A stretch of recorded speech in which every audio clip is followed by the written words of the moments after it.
We've also had a lot of requests from companies to port NextStep to other platforms, and we're talking to some of those companies right now. Now, we got a lot of requests from Sun customers to port NextStep to Sun. So a lot of them are saying, look, we may not want to buy them anymore, but we already bought 500 and we don't want to throw them in the bay. So can we put your software on them? Because Sun's falling behind in software. Now, Sun says they'd rather stick needles in their eyes than help us do this. That's a quote. And so we're evaluating right now which will be worse for Sun, if we port it or if we don't port it. And since we're fairly customer-driven, we'll probably end up doing what the customers ask us to do, because we want to make them happy.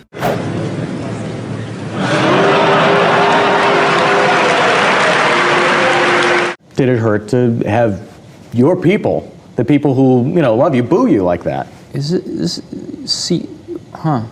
I didn't know this was People magazine. No, well, I'd like you to answer. You brought it up yourself. You said emotionally, you had a different reaction. No, I mean, I don't feel my job is to win a popularity contest right now. Mm-hmm. I feel my job is to help the team at Apple do the right things to turn this company around so that it can really prosper again. And I think that's going to happen. And if some people, I mean, the markets, we're talking markets now that are so large that there's, someone or some group of people that aren't going to like just about anything we do. But my job's not to win a popularity contest. We came up with this software called NextStep, which lets you build apps 5 to 10 times faster than anything anyone's ever seen. And after you build them, they're deployable and usable by mere mortals, because it's really easy to use, this computer. And you can interoperate your custom apps seamlessly with a bunch of off-the-shelf productivity apps. So we go to these companies that use Suns and take 2 years to write their apps, or are thinking about using Suns, and they can write their apps in about 90 days on a Next.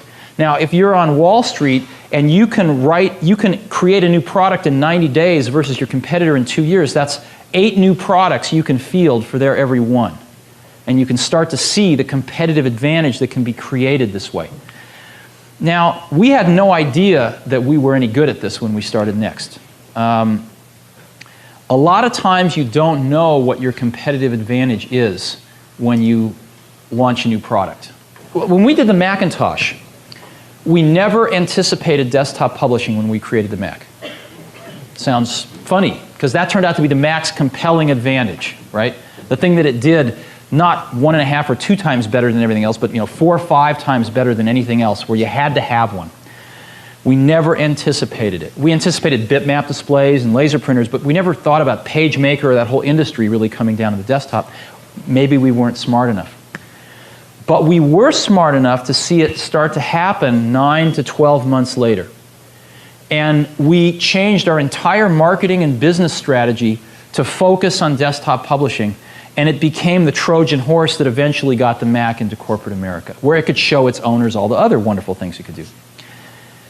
Likewise, when we created NextStep, this revolutionary object-oriented software that we have, our target customer, coming from the PC world, where shrink-wrapped apps were king, was Lotus and Adobe and WordPerfect and all the shrink-wrapped apps developers. And the purpose was to let them create their apps 5 to 10 times faster, these shrink-wrapped apps. And it worked. We have a ton of shrink-wrapped apps now, best of breed in almost every category. But it wasn't until early in '91, early last year, a little over a year ago, that some really big companies came to us and said, you don't understand what you've got.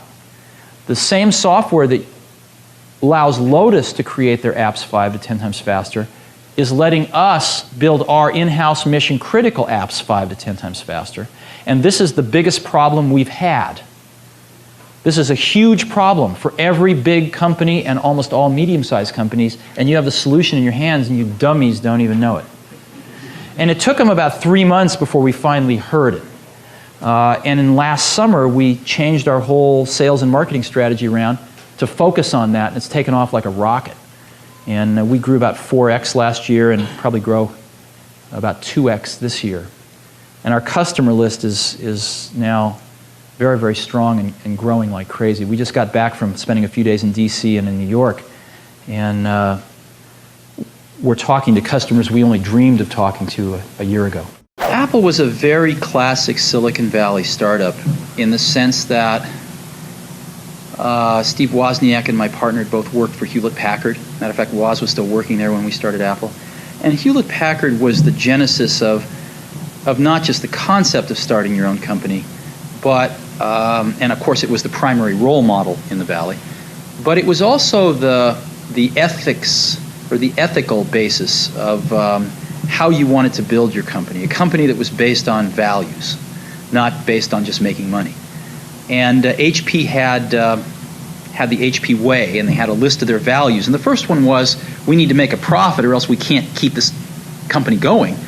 But after that, they got into how they wanted to treat individuals and conduct their corporate life. And it's very idealistic, in my opinion. So we were very much influenced by that. The second thing that made us very, very typical in a way was that we were building a product that we ourselves were the customer for. We were building something we wanted ourselves, just like Hewlett and Packard started building test equipment and equipment for engineers. Well, they were engineers, so they could, in essence, do the marketing. They could figure out what an engineer might want in a product as well as design it. We wanted a computer, and we knew exactly what we wanted in a computer, so we could do the marketing as well as the engineering of that product. This changed later as we started selling to people that were different than us, but certainly in the first several years of Apple, we were selling to people that were just like us. And a lot of Silicon Valley companies have started that way. It's very efficient, and I think it works quite well. Somebody taught me a long time ago a very valuable lesson, which is if you do the right things on the top line, the bottom line will follow. And what they meant by that was, if you get the right strategy, if you have the right people, and if you have the right culture at your company, you'll do the right products, you'll do the right marketing, you'll do the right things logistically and in manufacturing and in distribution. And if you do all those things right, the bottom line will follow. I want you all to go into one of our retail stores in the next 8-10 weeks and just give one of the Apple retail store employees a hug. A candid Steve Jobs. My theory of management is the Beatles. Deflecting credit for Apple's John success was really by citing his favorite band. But together, they helped amplify each other's really good tendencies, and that's true of any team. And we got a really great team here at Apple. Thanking them for their work on the iPhone the day before its release. And I think everybody who's worked on iPhone and made those sacrifices is going to feel that it's been worth it. The group of people that do not use quality in their marketing are the Japanese. You never see them using quality in their marketing. It's only the American companies that do.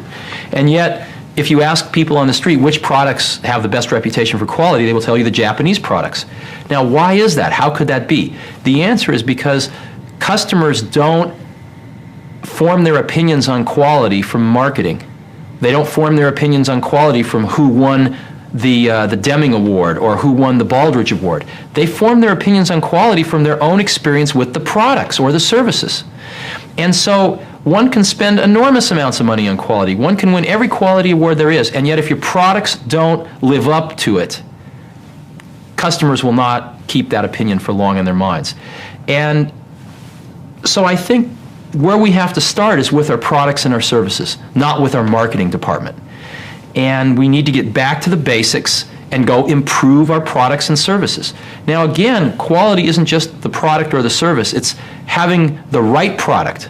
You know, knowing where the market's going and having the most innovative products is just as much a part of quality as the quality of the construction of the product when you have it. I've noticed something in my life, which is the people that are really good want to work with the best people they can find. Hopefully people that are even better than them.